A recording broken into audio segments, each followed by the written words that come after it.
খন্দক খনন করার জন্য আল্লাহর নবী 10 জন করে একটা গ্রুপ করে দিলেন, 10 করে 10 জন মিলে একটা গ্রুপ, আর প্রত্যেকটা গ্রুপের জন্য 40 গজ করে নির্ধারণ করে দিলেন। আল্লাহর নবী নিজে হাত দিয়া দাগ দিয়া দিলেন, এটা এতখানি প্রশস্ত হবে, এই দাগের বাইরে যাবা না। আল্লাহর নবীর এই পরামর্শ ক্রমে সাহাবা একরাম নেমে পড়লেন খন্দক খনন করার জন্য। অল্প আল্লাহুম্মা সাল্লি আলা মুহাম্মাদিন ওয়া আলা আলি মুহাম্মাদ কামা সাল্লাইতা আলা ইব্রাহিম ওয়া আলা আলি ইব্রাহিম ইন্নাকা হামিদুম মাজিদ।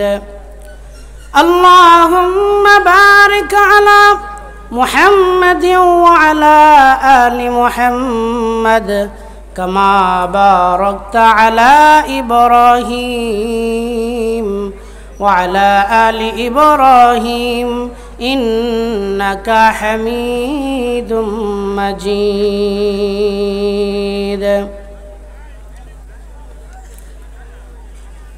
আলহামদুলিল্লাহি রাব্বিল আলামিন।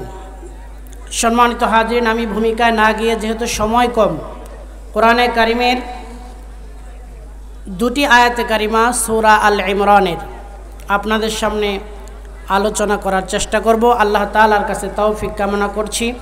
আল্লাহ তাআলা যেন কথাগুলো উপস্থাপন করার যে জ্ঞান, প্রজ্ঞা, মেধা, আমলিয়াত এবং হৃদয় থেকে বলার আল্লাহ যেন দান করেন, বলুন আমিন। আপনাদেরকে শুনে যেন শিক্ষা গ্রহণ করার তৌফিক দান করেন, বলুন আমিন। সম্মানিত হাজিরিন, সরাসরি আলোচনায় ঢুকে যাচ্ছি।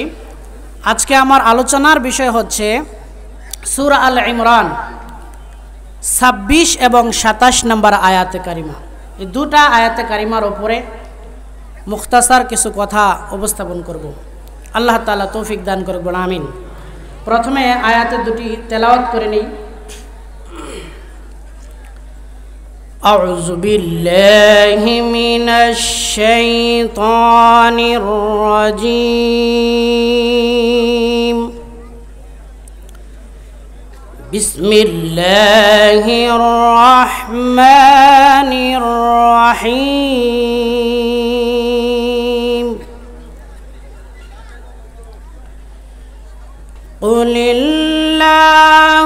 কুলিল্লাহুম্মা মালিকাল মুলকি তু'তিল মুলকা মান তাশা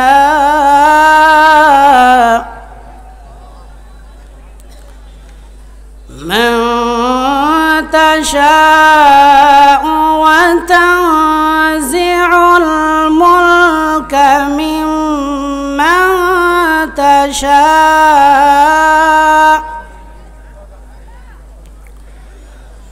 ওয়া তু'ইজ্জু মান তাশা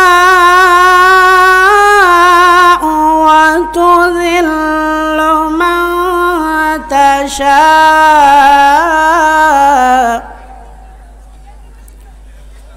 বিয়াদিকাল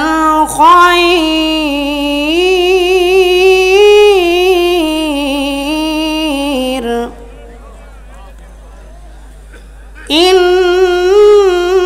ইন্নাকা আলা কুল্লি শাইইন কাদির।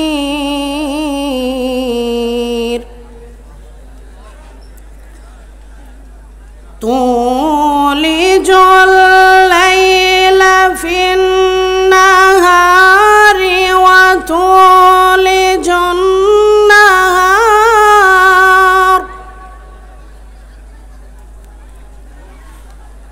তুলিজুল লাইলা ফিন নাহারি ওয়া তুলিজুন নাহারা ফিল লাইল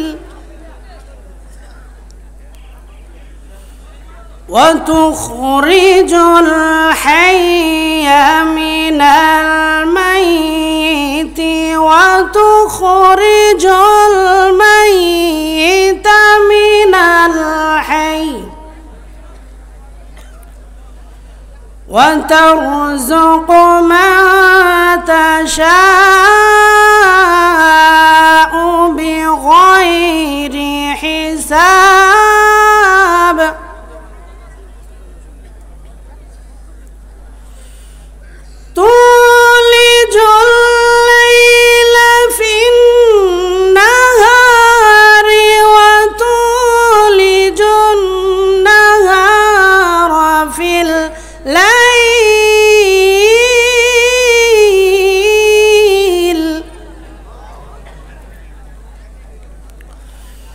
وتخرج الحي من الميت وتخرج الميت من الحي وترزق من تشاء بغير حساب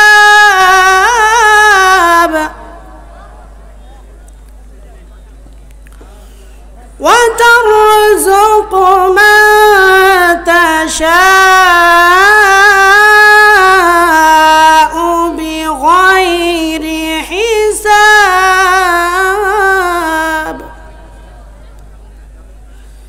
صدق الله العلي العظيم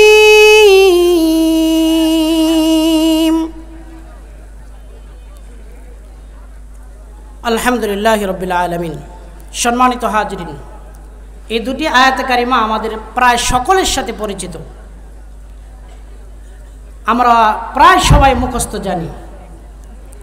এই দুটি আয়াতে কারিমা আল্লাহ রাব্বুল আলামিন কোরআনে কারিমে কেন নাজিল করেছেন, এর ফজিলত কি, এর সংক্ষিপ্ত তাফসির বলে আমি আমার কথা শেষ করব ইনশাআল্লাহ। এই দুটি আয়াতে কারিমার ফজিলত সম্পর্কে ইমাম বাগভী রহমাতুল্লাহ আলাইহি তিনি তার নিজস্ব সনদে বর্ণনা করেছেন। তিনি বলেছেন, রাসূল করিম সাল্লাল্লাহু আলাইহি ওয়াসাল্লাম বলেছেন, ভালো করে মনোযোগ দিয়ে শুনবেন, ফজিলতটা অনেক গুরুত্বপূর্ণ। রাসূল করিম সাল্লাল্লাহু আলাইহি ওয়াসাল্লাম বলেছেন, যেই ব্যক্তি 5 ওয়াক্ত নামাজ ফরজ সালাত আদায় করে সূরাতুল ফাতিহা একবার, আয়াতুল কুরসি এবং সূরা আল ইমরানের 18 নম্বর আয়াত, যেটা শাহিদাল্লাহু আন্নাহু লা ইলাহা ইল্লা হুয়া ওয়াল মালাইকাতু ওয়া উলুল ইলমি কাইমান বিল কিসত, এবং যে তিলাওয়াত করলাম আয়াত, এই আয়াত কারিমা দুটি তিলাওয়াত করবেন, পাঠ করবেন। কোন সময়? ফরজ সালাতের পর। তাহলে রাসূল করিম সাল্লাল্লাহু আলাইহি সাল্লাম বললেন যে আল্লাহ তাআলা বলেছেন, যারা এই কাজটি করবে আল্লাহ রাব্বুল আলামিন তাদেরকে জান্নাতের ভিতরে ঠিকানা বানাই দিবেন। বলুন সুবহানাল্লাহ। শুধু তাই নয়, এরপরে আল্লাহ রাসূল সাল্লাল্লাহু আলাইহি ওয়াসাল্লাম আরো বাড়ায়া বললেন, যারা এই 4টা তিলাওয়াত করবে আল্লাহ রাব্বুল আলামিন ওই তিলাওয়াতকারীর দিকে দৈনিক 70 বার রহমতের নজর দিয়া তাকান। সুবহানাল্লাহ। শুধু তাই নয়, এই আমল করনেওয়ালার উপরে আল্লাহ রাব্বুল আলামিন 70টি প্রয়োজন আল্লাহ তাআলা নিজে পূরণ করে দিবেন, হাজত পূরণ করে দিবেন। শুধু তাই নয়, এই আমল করনেওয়ালা বান্দার যদি কোনো শত্রু থাকে, শত্রুকে আল্লাহ তাআলা পরাজিত করে দিবেন, আর শত্রুর বিরুদ্ধে ওই বান্দাকে বিজয় দান করবেন। বলুন সুবহানাল্লাহ। আরেকটা হাদিস হচ্ছে, আল্লাহর রাসূল সাল্লাল্লাহু আলাইহি ওয়াসাল্লাম জুমার সালাত আদায় করে সাহাবায়ে কেরামদের দিকে মুখ করে তাকাতেন, এরপরে দেখতেন, লক্ষ্য করতেন কারা কারা জুমার সালাতে হাজির হয়েছে আর কারা সালাতে হাজির হয় নাই। আল্লাহ রাসূল লক্ষ্য করে দেখলেন হযরতে মুআজ রাদিয়াল্লাহু তাআলা আনহু তিনি জুমার সালাতে উপস্থিত হন নাই। আল্লাহ রাসূল সাল্লাল্লাহু আলাইহি ওয়াসাল্লামের অভ্যাস অনুযায়ী তিনি খুঁজতে খুঁজতে হযরতে মুআজ রাদিয়াল্লাহু তাআলা আনহুর বাড়িতে চলে গেলেন। আরেকটা বর্ণনায় এসেছে, হযরতে মুআজ রাদিয়াল্লাহু তাআলা আনহুর সাথে দেখা হওয়ার পরে আল্লাহ রাসূল জিজ্ঞেস করলেন, জিজ্ঞেস করলেন, মুআজ, ও মুআজ, জুমার সালাতে কেন তুমি উপস্থিত হও নাই? জুমার নামাজে কেন হাজির হলে না? তোমাকে কেন দেখতে পেলাম না? হযরতে মুআজ রাদিয়াল্লাহু তাআলা আনহু বললেন, ইয়া রাসূলুল্লাহ, ইয়া হাবিবাল্লাহ, আমার কাছে একজন ইহুদি 40 দিরহাম ঋণ পাবে, সে আমার কাছে পাবে, আমি দিতে পারি নাই। এই ঋণের টাকা পরিশোধ না করার কারণে এই ইহুদি বেচারা আমাকে গালমন্দ করে, গালিগালাজ করে আজকে এমন একটা হুমকি আমাকে দিয়েছে যে আমাকে যদি রাস্তায় পাওয়া যায় তাহলে আমাকে আঘাত করবে, মারধর করবে, মানুষের সামনে আমাকে বেইজ্জতি করবে, আমাকে আঘাত করবে। ইয়া রাসূলুল্লাহ, এই ভয়েই তো আমি আজকে জুমার সালাতে যেতে পারি নাই, ঘরের ভিতরে আমি আদায় করে নিয়েছি। রাসূল আকরাম সাল্লাল্লাহু আলাইহি ওয়াসাল্লাম বললেন, ও মুআজ, আমি তোমাকে এমন একটা দোয়া শিক্ষা দেব, যেই দোয়াটা যদি তুমি রেগুলার পড়তে থাকো, বেশি বেশি পাঠ করতে থাকো, তাহলে তোমার উপরে যদি পাহাড় পরিমাণ ঋণের বোঝাও থাকে, আল্লাহ তাআলার কুদরত দিয়া ওই ঋণ পরিশোধ করার ব্যবস্থা স্বয়ং আল্লাহ তাআলা করে দিবে। এই অপারেটর কোথায়? এই আওয়াজ দিয়ে কি আওয়াজ হয়? মসজিদের ভিতরে আওয়াজ করতেছি নাকি? এটা তো মসজিদের আওয়াজ বেশি হয়। প্রিয় বন্ধুগণ, এই আয়াত দুটির আরো ফজিলত আছে, সময় কম হওয়ার কারণে আমার এগুচ্ছি না। এই আয়াত দুটোর ভিতরে ইসমে আজম রয়েছে, আয়াতুল কুরসির ভিতরেও ইসমে আজম রয়েছে, শাহিদাল্লাহু আন্নাহু লা ইলাহা ইল্লা হুয়া, এই আয়াতের ভিতরেও ইসমে আজম রয়েছে। হাদিসে রাসূল পাক সাল্লাল্লাহু আলাইহি ওয়াসাল্লাম বলেন, ইসমে আজম পাঠ করে যদি আল্লাহ তাআলার কাছে দোয়া করা হয়, আল্লাহ তাআলা ওই দোয়া কখনো ফেরত দেয় না। সুতরাং এই আয়াতগুলো যদি আমরা পাঠ করে আমল করতে পারি আর আল্লাহর কাছে আমাদের চাওয়া পাওয়াগুলো যদি আমরা আল্লাহর কাছে বলি, তাহলে অবশ্যই আল্লাহ দোয়া মঞ্জুর করে নেবেন। সুবহানাল্লাহ। প্রিয় বন্ধুগণ, এবার চলে আসি এই আয়াত দুটো কোন সময় নাজিল হয়েছে, কি জন্য নাজিল হয়েছে, নাজিল হওয়ার প্রেক্ষাপটটা কি, শানে নুজুলটা কি। আমরা জানি ইসলামের প্রথম যুদ্ধের নাম হচ্ছে বদর যুদ্ধ। বদর যুদ্ধে মুসলমানদের সংখ্যা ছিল মাত্র 313 জন, আর অপরদিকে কাফেরদের সংখ্যা ছিল 1000-এর অধিক। আল্লাহ রাব্বুল আলামিন বদরের প্রান্তরে মুসলমানদেরকে বিজয় দান করলেন। আবু জেহেলের মতো কুখ্যাত ইসলাম বিরোধী সন্ত্রাসীকে আল্লাহ তাআলা বদরের প্রান্তরে শেষ করে দিলেন।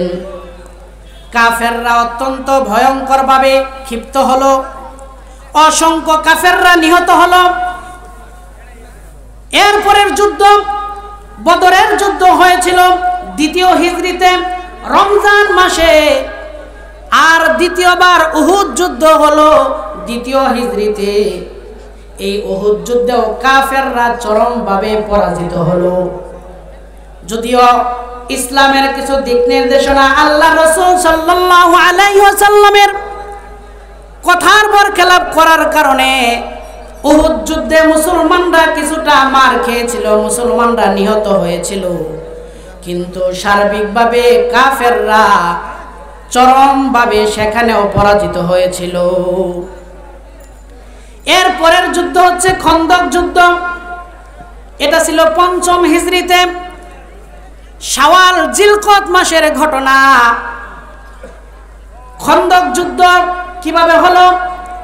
ওই যে উহুদ বদর যুদ্ধে কাফেররা পরাজিত হলো, পরাজিত হওয়ার কারণে তারা তলে তলে মদিনার মুনাফিক এবং ইহুদিরা আর মক্কার কুরাইশরা সারা এলাকায় ইসলামের দুশমন যারা আছে তারা ঐক্যবদ্ধভাবে তলে তলে ষড়যন্ত্র করতেছে যে মুসলমানদেরকে কিভাবে তাড়ানো যায়, কিভাবে প্রতিহত করা যায়। প্রিয় বন্ধুগণ, এটাকে বলা হয় খন্দকের যুদ্ধকে আহজাবের যুদ্ধ বলা হয়। আহজাব মানে হচ্ছে হিজবুন মানে হচ্ছে দল, আর আহজাব হচ্ছে এটার বহুবচন, অনেকগুলো দল। কাফের, কুরাইশ, মুনাফিক, ইহুদি সব মিলেমিশে ইসলামের বিরুদ্ধে ষড়যন্ত্রের জাল বিস্তার করল। মুসলমানদেরকে তাড়ানোর জন্য, তাদেরকে পরাজিত করার জন্য তারা ঐক্যবদ্ধভাবে একটা সংগঠন করলো। যেমন বর্তমান জামানায় নেটু আছে, নেটু প্রায় 157টি দেশ নিয়ে একটি সংঘ তৈরি করেছে নেটু। এই নেটুর মতো কাফেররা, ইহুদি এবং কুরাইশ, মক্কার কাফের কুরাইশরা নেটুর মতো সংঘবদ্ধ হয়ে মুসলমানদের বিরুদ্ধে যুদ্ধ করার জন্য ষড়যন্ত্র করতেছে। আল্লাহর রাসূল সাল্লাল্লাহু আলাইহি সাল্লামের কাছে এই সংবাদ আসলো। সংবাদ আসার পরে আল্লাহর নবীও বসে থাকলেন না, তিনি সকল সাহাবীদেরকে নিয়ে পরামর্শ বৈঠক ডাকলেন। পরামর্শ বৈঠকে এই আলোচনার পরিপ্রেক্ষিতে জিজ্ঞাসা করলো, তোমরা পরামর্শ দাও কিভাবে আমরা এই যুদ্ধ পরিচালনা করতে পারি। আমার ভাইয়েরা অনেকে অনেক পরামর্শ দিলেন। তন্মধ্যে একজন বয়োজ্যেষ্ঠ সাহাবী ছিলেন হযরত সালমান ফারসি রাদিয়াল্লাহু তাআলা আনহু। তিনি মদিনার লোক ছিলেন না, পারস্যের লোক ছিলেন। তিনি বয়োবৃদ্ধ মানুষ। রাসূলকে বললেন, ইয়া রাসূলুল্লাহ, আমার পারস্য এলাকায় যুদ্ধ বিগ্রহ হলে খন্দক খনন করা হতো, পরীক্ষা খনন করা হতো। আপনি যদি এই পদ্ধতিটা অনুসরণ করেন হয়তোবা মুসলমানরা বিজয় লাভ করতে পারবো। পরামর্শ দিলেন সালমান ফারসি রাদিয়াল্লাহু তাআলা আনহু। আল্লাহর নবীর কাছে পরামর্শটা খুব ভালো লাগলো, গ্রহণ করলেন। অনেক লম্বা ইতিহাস। আমার ভাইয়েরা, এই খন্দক খনন করার জন্য, খন্দক মানে খাল, খাল পরীক্ষা, এটা প্রায় 3 মাইল লম্বা ছিল খন্দকটা। এই পরীক্ষাটা, খালটা অর্থাৎ মদিনার 3 দিক থেকে পাহাড় বেষ্টিত, আর এক দিকে ছিল সমতল জায়গা। পরামর্শক্রমে বলল, 4 দিক থেকে খন্দক খনন করা আমাদের পক্ষে সম্ভব হবে না, পাথরের পাহাড় আছে। সুতরাং যে দিকটা ফাঁকা ওই দিকটা আমরা খন্দক খনন করি। খন্দক খনন করলে যে মাটিটা উঠবে এই মাটি দিয়ে পার তৈরি করব, আর পারের অপোজিটে আমরা তীর, ধনুক, কামান নিয়ে বসে থাকব। আর এই খাল পেরিয়ে যখন তারা আসতে চাইবে তখন এই তীর মেরে তাদেরকে আমরা কি করব? পরাজিত করব। এই চিন্তা করে খন্দক খনন করার জন্য আল্লাহর নবী 10 জন করে একটা গ্রুপ করে দিলেন। 10 করে 10 জন মিলে একটা গ্রুপ, আর প্রত্যেকটা গ্রুপের জন্য 40 গজ করে নির্ধারণ করে দিলেন। আল্লাহর নবী নিজে হাত দিয়া দাগ দিয়া দিলেন, এটা এতখানি প্রশস্ত হবে, এই দাগের বাইরে যাবে না। আল্লাহর নবীর এই পরামর্শক্রমে সাহাবা একরাম নেমে পড়লেন খন্দক খনন করার জন্য। অল্প টাইমের মধ্যে তারা খন্দক খনন করতে করতে প্রায় শেষ করে ফেলল। কিন্তু হযরতে আমর ইবনে আউফ রাদিয়াল্লাহু তাআলা আনহু তিনি বলেন, আমি এবং সালমান ফারসি রাদিয়াল্লাহু তাআলা আনহু, হুযায়ফা রাদিয়াল্লাহু তাআলা আনহু এবং নু'মান বিন মুকরিন রাদিয়াল্লাহু তাআলা আনহু, আমরা এই 4 জন একটা গ্রুপে ছিলাম। আর আনসার আর মুহাজির 6 জন ছিল, এই 10 জনের একটা গ্রুপ। এই 10 জনের গ্রুপ মিলে আমরা খনন করতেছি। হঠাৎ করে বিশাল একটা পাথর আমাদের সামনে ভেসে আসলো। এত বড় বিশাল পাথরটা আমরা শাবল, কোদাল দিয়ে আঘাত করছি, কিন্তু এটাকে লড়াতেও পারি না, ভাঙতেও পারি না। রাসূল সাল্লাল্লাহু আলাইহি ওয়াসাল্লামকে জানানো হলো, সময় যতটুকু তত দিবেন না, আমি শেষ করে দিচ্ছি, আসছে বসুক একটু। হযরতে সালমান ফারসি রাদিয়াল্লাহু তাআলা আনহু বললেন, এই বিশাল পাথরটা আমরা ভাঙতে পারছি না। আল্লাহ নবীর কাছে এই ঘোষণা দেওয়া হলো। আল্লাহ রাসূল সাল্লাল্লাহু আলাইহি ওয়াসাল্লাম সংবাদ পেয়ে তিনি চলে আসলেন। এবং খন্দকের ভিতরে খালের ভিতরে ঢুকে গেলেন। ঢুকে বললেন, আমাকে একটা কোদাল দাও অথবা একটা শাবল দাও। শাবল দিয়ে আল্লাহর নবী জনাবে মুহাম্মদুর রাসূলুল্লাহ সাল্লাল্লাহু আলাইহি ওয়াসাল্লাম প্রথম একটা আঘাত করলেন। লোহা এবং পাথরের সাথে আঘাত করলে আগুন বিচ্ছুরিত হয়, আগুনের জ্বলসানি উঠে, এটা আপনারাও জানেন। কোদাল অথবা শাবল দিয়ে যদি আঘাত করা হয় সেখানে আগুনের ফুলকি বেরিয়ে আসে। কিন্তু আল্লাহর নবী যখন প্রথম আঘাত করলেন, আঘাত করার সঙ্গে সঙ্গে বিশাল এক বিদ্যুতের চমক ঝলসানি জ্বলে উঠল। এরপরে দ্বিতীয়বার আঘাত করলেন, তৃতীয়বার আঘাত করলেন। তিনটা আঘাতের ফলে এই পাথরটা চূর্ণ বিচূর্ণ হয়ে গেল। আর আল্লাহ রসুল সালমান ফার্সিরা হাত ধরে তিনি উপরে চলে আসলেন। উপরে চলে আসার পরে হযরতে সালমান ফার্সি রাদিয়াল্লাহু তাআলা বলতেছেন, ইয়া রাসূলুল্লাহ, আজকে যে এই ঘটনাটা দেখলাম, যে আগুনের ঝলসানি দেখলাম, যে বিদ্যুতের মতো চমকানি দেখলাম, ইতিপূর্বে আর কখনো এমনটা দেখি নাই। এমনকি মদিনার অলিগলি পর্যন্ত আলোকিত হয়ে গিয়েছিল। আল্লাহ রসুল সাহাবা একরামদের মুখের দিকে তাকালেন, তাকে বলতেছেন, তোমরাও কি তাই দেখছো নাকি? সবাই বলল, হ্যাঁ আল্লাহ রসুল, আমরাও তাই দেখেছি। এবার আল্লাহ রসুল সাল্লাল্লাহু আলাইহি সাল্লাম বলতেছেন, প্রথম তোমরা যে আলোর ঝলকানি দেখেছ, এই আলোক ঝলকানির ভিতর দিয়ে আল্লাহ তাআলা আমাকে রোম, পারস্য এবং মাদায়েনের বিশাল বিশাল অট্টালিকাগুলো দেখিয়েছেন। আর জিবরাইল আমিন আলাইহিস সালাম আমাকে সংবাদ দিলেন, ইয়া রাসূলুল্লাহ, ইয়া হাবিবাল্লাহ, এই যে পারস্য, মাদায়েন এবং রোম সাম্রাজ্য আপনি দেখলেন, এই সাম্রাজ্যগুলো অচিরেই আপনার উম্মত বিজয় লাভ করবে, দখল করে নেবে। জোরে বলুন না সুবহানাল্লাহ, আর জোরে বলুন সুবহানাল্লাহ। প্রিয় বন্ধুগণ, খেয়াল করেন, এরপরে আল্লাহ রসুলের এই সংবাদটা চারদিকে ছড়ায় পড়ল। এই খন্দকের যুদ্ধ যখন হয়েছিল, সাহাবীদের অবস্থা এমন ছিল, তাদের পেটে খাবার ছিল না, গায়ে ভালো পোশাক পরিচ্ছদ ছিল না, না খেয়ে ক্ষুধার্ত অবস্থায় কোন সাহাবী পেটের ভিতরে পাথর বেঁধে এরপরে খন্দক খনন করার কাজ করতেছেন। প্রিয় বন্ধুগণ, খেয়াল করেন পরিবেশটা কেমন ছিল। একজন সাহাবী ক্ষুধার যন্ত্রণা সহ্য করতে না পেরে পেটের মধ্যে পাথর বেঁধে আল্লাহ রসুলের কাছে এসে বলছে, ইয়া রাসূলুল্লাহ, আমি আর সহ্য করতে পারছি না, 3 দিন যাবত না খাওয়া, এই যে দেখেন আমার পেটের ভিতরে পাথর বেঁধে আছি। আল্লাহর নবী কোনো কথা বললেন না। আল্লাহর নবী বললেন, ও আমার সাহাবী, তুমি যেমন ক্ষুধার্ত, লক্ষ্য করো।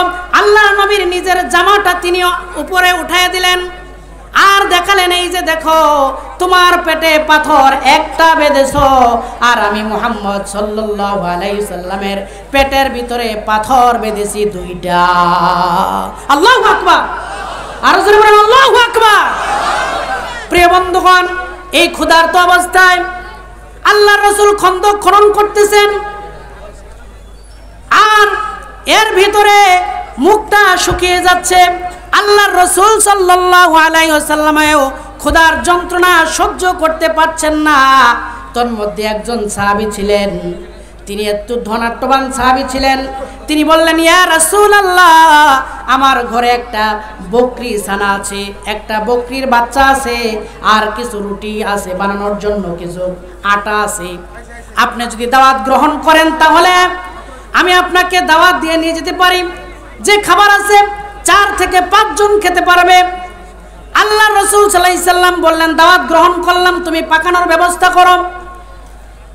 রান্না বান্নার কাজ চলছে, রুটি তৈরি হচ্ছে। এইদিকে আল্লাহর নবী জনাবে মুহাম্মদুর রাসূলুল্লাহ সাল্লাল্লাহু আলাইহি ওয়াসাল্লাম সমস্ত খন্দক খনন করতেছে। যারা সব সাহাবীদেরকে লক্ষ্য করে ডাক দিলেন, তোমাদের সবার দাওয়াত আছে, তোমরা খাবারের জন্য প্রস্তুতি নাও। এই খাবার খেতে পারবে কয়জন? 4 থেকে 5 জন। আল্লাহ রাসূল সাল্লাল্লাহু আলাইহি সাল্লাম 1000-এর অধিক সাহাবীকে দাওয়াত দিলেন। বলুন সুবহানাল্লাহ। খাবার আছে 4 থেকে 5 জনের, আর দাওয়াত দিলেন কতজনকে? 1000 জনকে। আল্লাহর নবী জনাবে মুহাম্মদুর রাসূলুল্লাহ সাল্লাল্লাহু আলাইহি সাল্লাম ওই সাহাবীকে বললেন, তোমার পাতিলটা ঢেকে দাও। সব সাহাবীরা বাসায় চলে গেল দাওয়াত খাওয়ানোর জন্য। আল্লাহর রাসূল নিজে ওই পাতিল থেকে খাবার ডিস্ট্রিবিউশন করতেছেন সকল সাহাবীদেরকে খাওয়ানোর পরে আল্লাহর রাসূল নিজে খাইলেন। এরপরে বললেন, এবার এই সাহাবী যার বাড়িতে গেছেন বলছে, এবার তোমার পরিবার নিয়ে খাবার খাও। ওই পরিবার তখন পাতিলের ঢাকনাটা সরায় দেখলেন যেই খাবারটা ছিল প্রথমে, ওই খাবারটা হুবহু হয়ে রয়ে গেছে। বলুন সুবহানাল্লাহ, আরো জোরে বলুন সুবহানাল্লাহ। প্রিয় বন্ধুগণ, এই পরিস্থিতিতে খন্দক খনন করা কাজ চলছে। এই যুদ্ধে মুসলমানদের মধ্যে মাত্র 6 জন শাহাদাত বরণ করেছিল, আর কাফিররা বলেছিল 16 জন। সম্মানিত হাজরিন, শেষ করে দিচ্ছি। এই সংবাদ কি দিল যে চারদিকে ছড়িয়ে পড়লো। আল্লাহ রাসূল এই সংবাদ দিয়েছেন যে মাদায়েন, রোম, পারস্য মুসলমানরা অচিরেই দখল করে নেবে। এই সংবাদ ছড়িয়ে পড়লো। কাফেররা টিটকারি করলো, যাদের পেটে খাবার নাই, গায়ে কাপড় নাই, তারা এত বড় বিশাল সাম্রাজ্যগুলো দখল করে নেবে। যেমন আমাদের বাংলাদেশে বর্তমান ডক্টর ইউনূস যদি সাংবাদিক সম্মেলন করে ঘোষণা দেয় যে আমরা আগামী 3 মাসের মধ্যে আমেরিকা, লন্ডন, ফ্রান্স, জাপান এগুলো আমরা দখল করে নিব, তাহলে মানুষ কি হাসবে না? হাসবে কিনা? বাংলাদেশের পক্ষে আমেরিকা দখল করা সম্ভব? সম্ভব না। এরকম ভাবে তারা হাসাহাসি করছিল। হাসাহাসি যে করছিল যে মুসলমানরা যেটা পারবে না সেই ঘোষণা দিচ্ছে। আল্লাহ তাআলা তাদের এই কটূক্তি এবং এই তীব্র এই অবস্থার কারণে এই সূরার এই 2টি আয়াত, কুলিল্লাহুম্মা মালিকাল মুলক, এখান থেকে 2টি আয়াত আল্লাহ তাআলা নাজিল করে জানাই দিলেন। আমি শেষ করে দিচ্ছি। কুলিল্লাহুম্মা